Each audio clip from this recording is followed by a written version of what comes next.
সোমবারই পাক সার্কাস কাণ্ডে কড়া বার্তা দেন মুখ্যমন্ত্রী শুভেন্দু অধিকারী।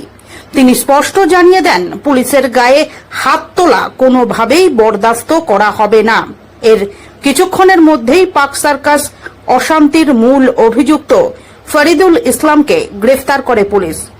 পুলিশ সূত্রে দাবি, রবিবার পাক সার্কাসে হওয়া অশান্তির নেপথ্যে বড় ভূমিকা ছিল এই ফরিদুল ইসলামের। অভিযোগ, সমাজ মাধ্যমে পোস্ট করে তিনি লোকজনকে জড়ো করেছিলেন এবং বিক্ষোভে উস্কানি দিয়েছিলেন।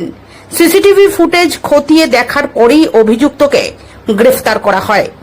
মঙ্গলবার সকাল 10টা নাগাদ শেষ পাওয়া খবর অনুযায়ী এই ঘটনায় আরও কয়েকজনকে আটক করেছে পুলিশ। সব মিলিয়ে পাক সার্কাস কাণ্ডে গ্রেফতার হওয়া ব্যক্তির সংখ্যা বেড়ে দাঁড়িয়েছে 46 জন।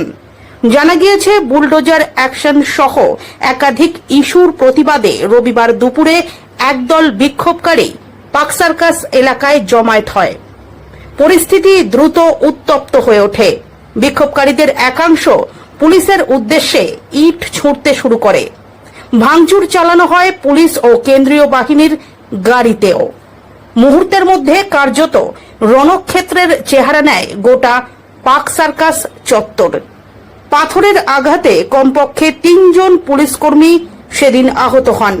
আক্রান্ত হন কেন্দ্রীয় বাহিনীর জওয়ানরাও। ঘটনার পর সোমবার কলকাতার ডিসি অফিসে গিয়ে আহত আধিকারিকদের সঙ্গে দেখা করেন মুখ্যমন্ত্রী শুভেন্দু অধিকারী।